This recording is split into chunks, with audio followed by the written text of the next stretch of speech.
Hi, everyone. Thanks so much for joining us for our first webinar of the year, 2026. We're talking all about dry January today. Hopefully, you had a wonderful holiday season. If your niece got you sick, like my niece got me sick, hopefully you've gotten lots of rest and hopefully I won't cough too much today. So my name's Allie. I'm going to be leading today's webinar. I'm here with Sorsha and Jordan, who will introduce themselves shortly. Just want to go over a couple of quick housekeeping items and then we will dive right in. So, for anyone who's watching this and is maybe unfamiliar, Face It Together is an addiction wellness nonprofit, and we provide professional peer coaching to people impacted by addiction. That includes loved ones.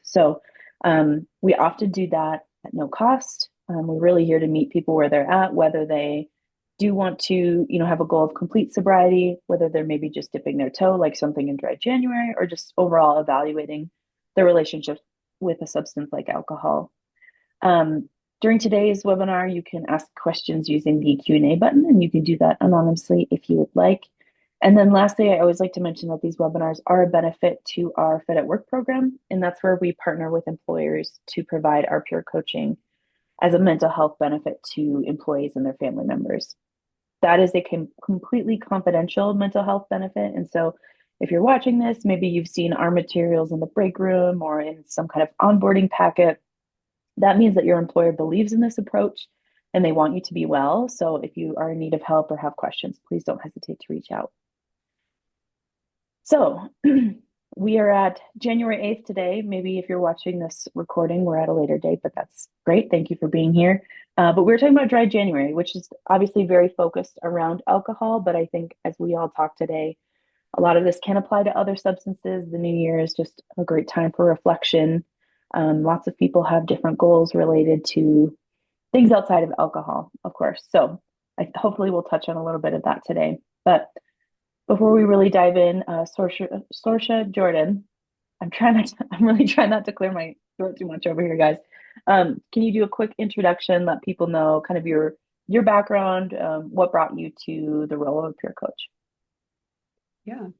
My name is Sorsha. I've been with Face It Together for a little over 2 years now.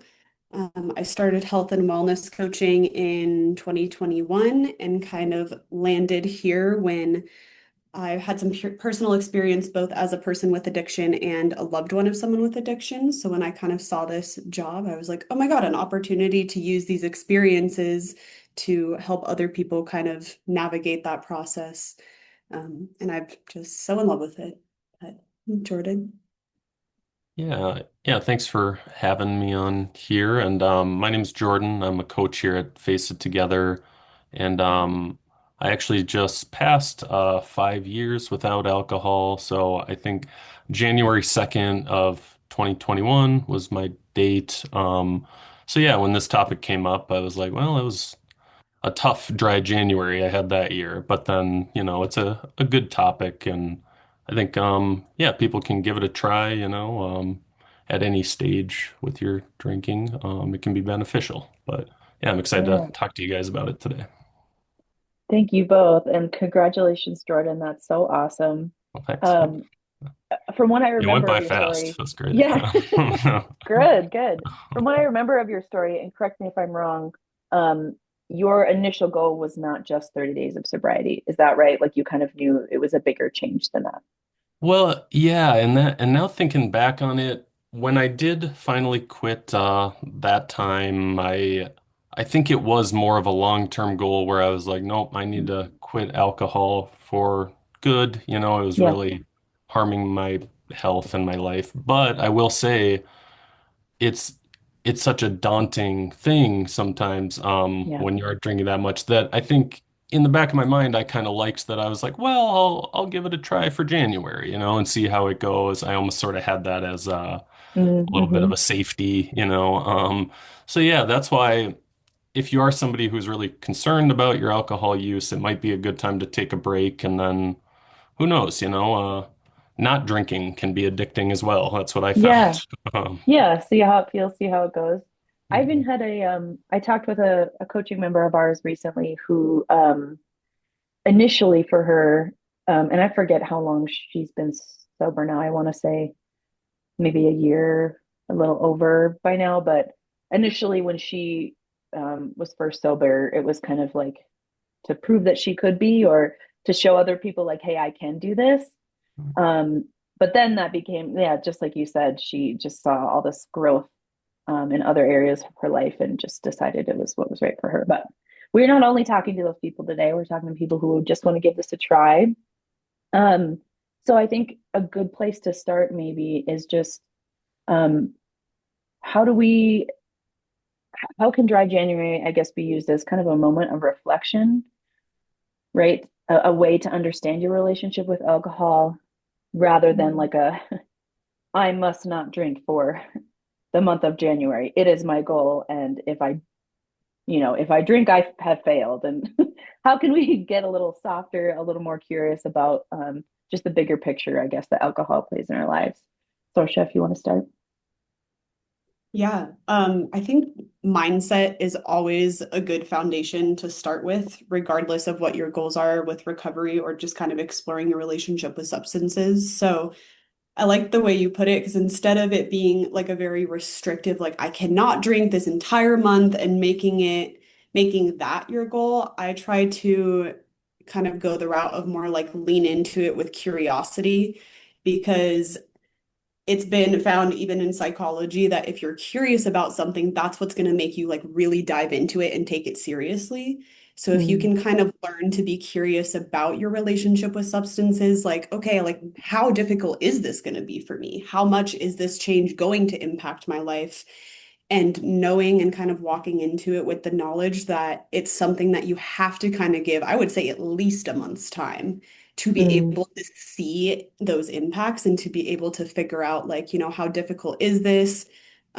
How much does this substance affect these other aspects of my life that maybe I didn't realize before? What am I connecting my substance use to? mm, What is triggering my substance use? What are the things that make me want to drink or use whatever the substance is? And just kind of going about it that way so that you're almost doing like a little science experiment on yourself instead of just kind of like being your own parent and telling yourself what to do, you know? So I don't know. Jordan, what are your thoughts? Yeah, I like that about just being curious about, well, how mhm, would this feel? What am I going to notice? Because you will notice some changes depending on how much you're drinking, it might vary a little bit, but after like a week without alcohol, even, yeah, I think your body is kind of starting to detox and, yeah, you might notice a lot of benefits. And that is cool, maybe think of it more as a fun experiment more than like mhm. something that you're really tasking yourself with. Yeah. Yeah, for sure. And I should have said this up top too, but I always like to, when we're talking about alcohol specifically, I know this, some of what we're talking about can apply to other substances, but um, if we're thinking about like a detox from alcohol, stopping alcohol for 30 days, depending on the level of your drinking, if you are a heavy drinker, however that is defined, quitting cold turkey can be very, very dangerous. And so you always want to consult a medical professional before you do that. We want to make sure you're safe. So always want to mention that in this conversation too. Um, this, how do we help people stay maybe motivated throughout the whole month? And this, I think this could apply to a lot of other things, right? You as coaches help people with goals all the time. So I'm curious, Jordan, if you want to start, like, what are some ways you've seen people successful in like sticking to their goals or celebrating those small wins, things like that? Right. Yeah. I think a big part of it is just recognizing and being kind to yourself, as you kind of go through this and yeah, recognizing those small wins, giving yourself credit. It might even feel like for somebody like myself, that was pretty foreign right away, but it's like Mm, that will you know, help you maintain lasting change and I always emphasize being kind to yourself and try to treat yourself in little ways, whatever that means for you as you're going through this.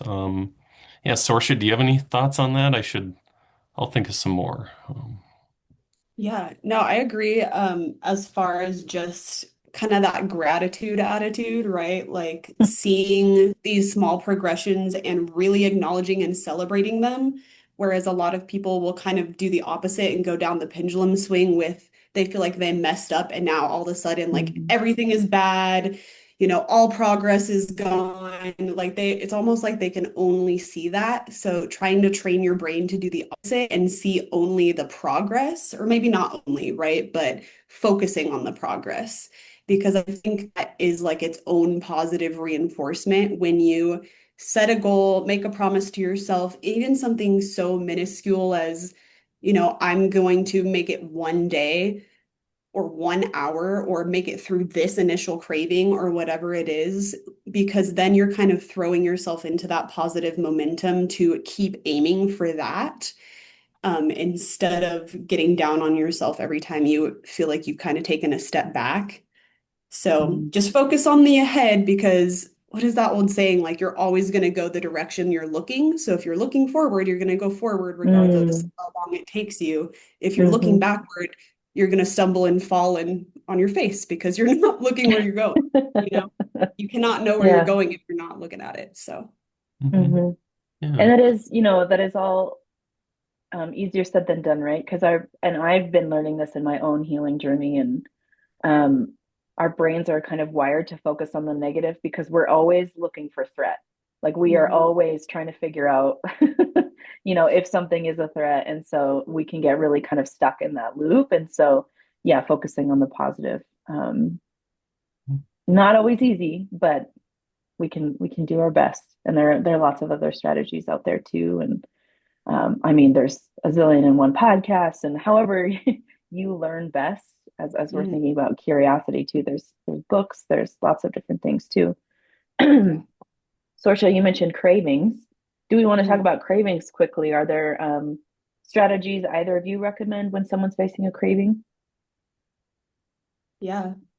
Jordan, you want to take off first? Well, I am remembering that first January when I was sort of drying out, I needed like sugar for real. I was craving Mm, it, just because I was a very heavy drinker and I did kind of white knuckle it, but I want to reiterate what Ali said earlier that can be very dangerous. So yeah, yeah. consult a professional, a medical professional, everything before you do that. But I will say, yeah, like to reduce cravings, that month I did just kind of let myself, because I knew I was like, well, I'm not drinking alcohol. This is hard for me. I, ate a lot of ice cream and candy and stuff that month, and it helped me get through, and Yeah. I'm glad I didn't stick with that. It kind of wore off Sure. after a while, Sure. but in that It's a short time, yeah, short term yeah, it helped solution. me get Yeah. by at least. Yeah. But um, Yeah. What about you, Harm Sorsha? reduction. there we go. Yeah. Yeah. Um, I mean, I'll go with good old reliable, the urge surfing, which I really enjoy, which is basically just this concept of understanding that when you're having a craving, it's typically triggered by something, right? And then it increases in intensity. And typically, when it's the most intense in that moment where you're kind of feeling like almost anxious, like fight or flight, like, okay, I need to take action about this, that's when it's kind of at its peak. And very shortly after that is typically when it dives down. And we Mm, have this lovely handout that kind of paints a picture of urge surfing like a wave because the wave starts and it builds up and builds up and builds up.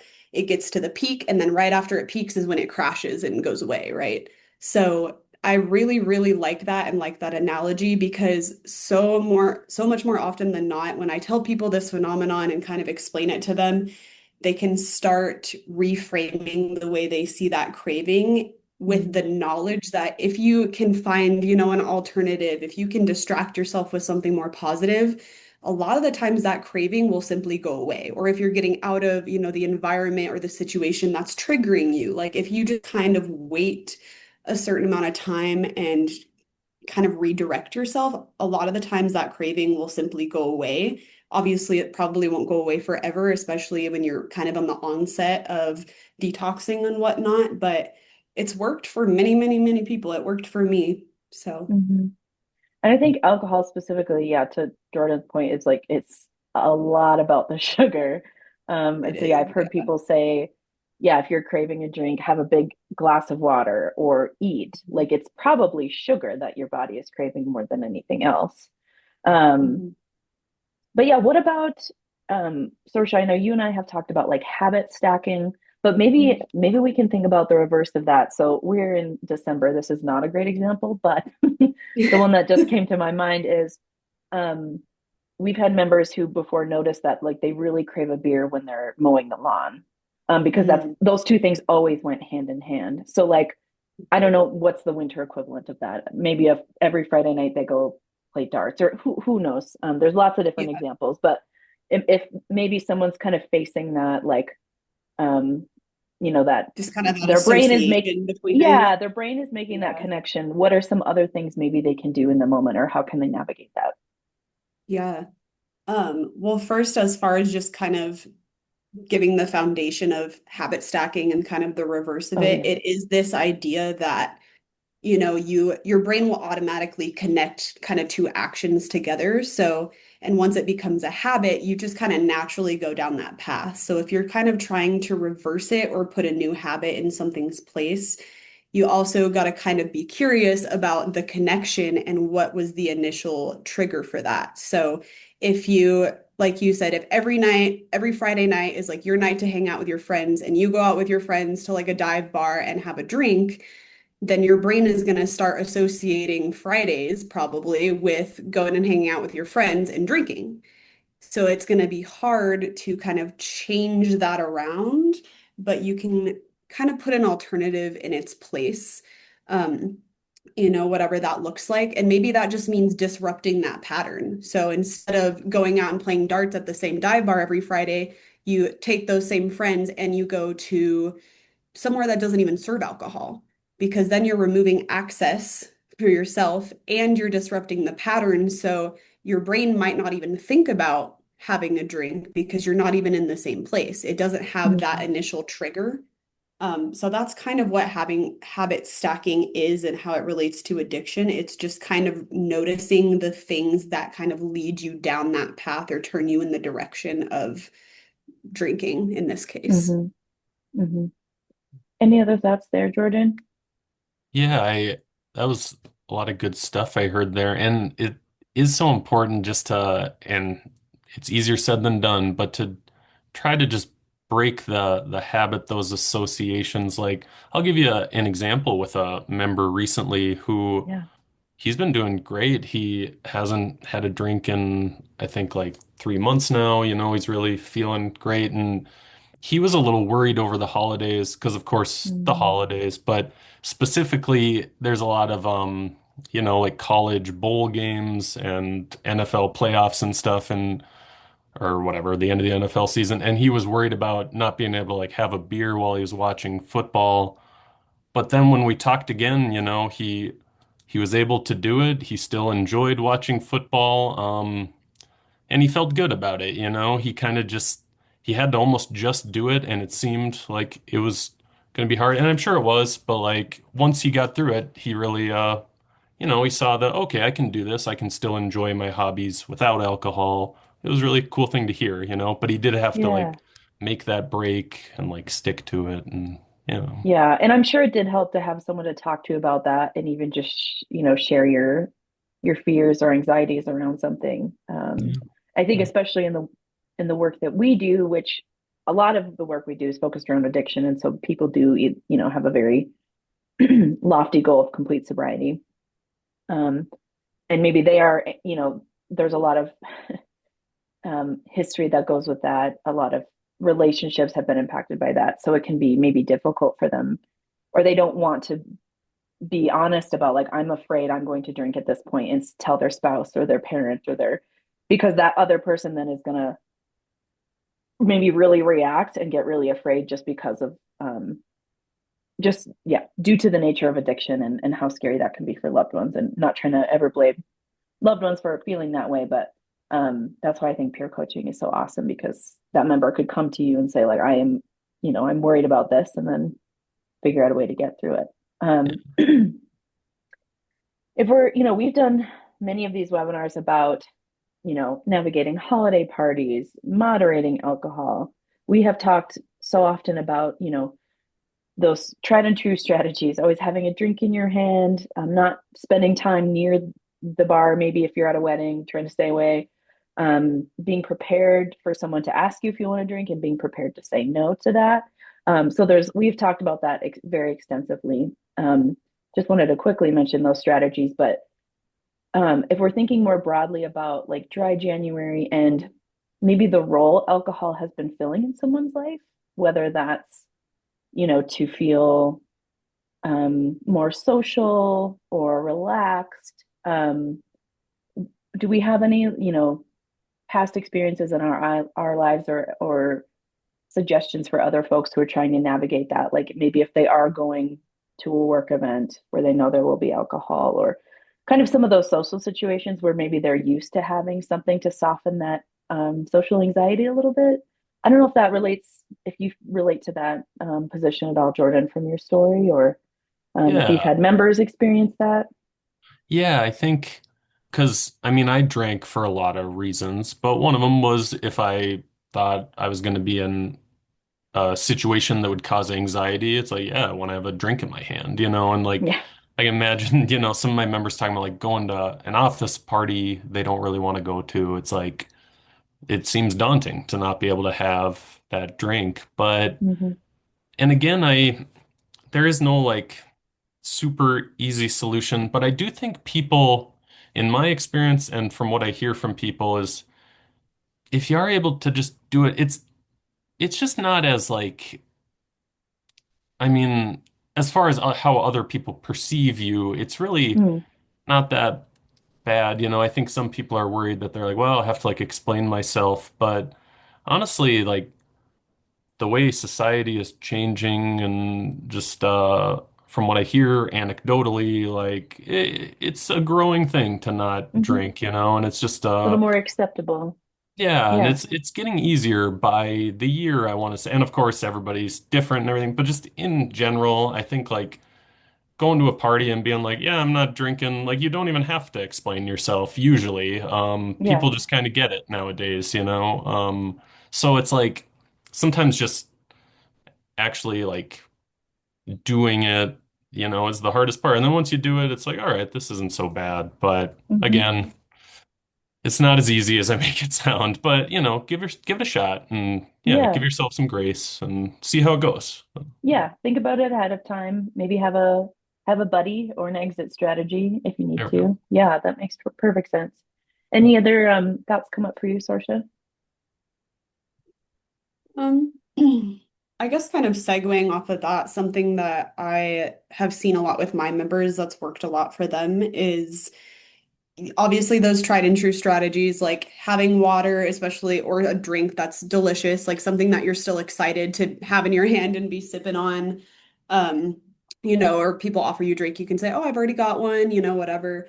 And I think Jordan's right. Like it's becoming easier because less people are being like people always feel like they're going to get interrogated. I know I always felt that way when I stopped doing things.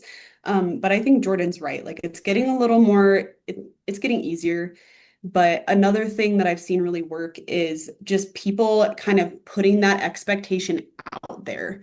So if you're going to odds are if you're going to some sort of social event, you're going to know at least a couple people there.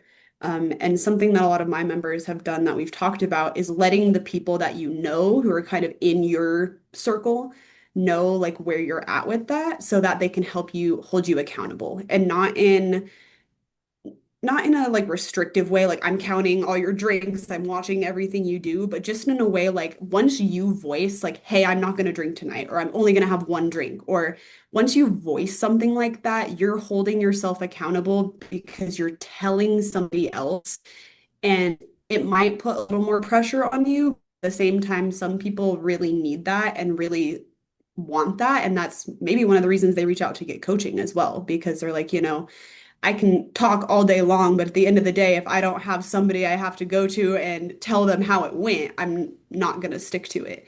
So knowing yourself in that way is good. And the members that I'm thinking of when I say this had really great experiences with that. Like it also showed them that they do have really supportive friends and family, as far as that goes. And that was encouraging too. And then you also get this, I don't know about you, Jordan, but once you get to a certain point in your recovery, regardless of if sobriety is your ultimate goal or not, when you get to a good point and you feel like I've got this, you know, it becomes like almost a part of yourself that you identify with, that you were able to make it through that and get to this other point in time.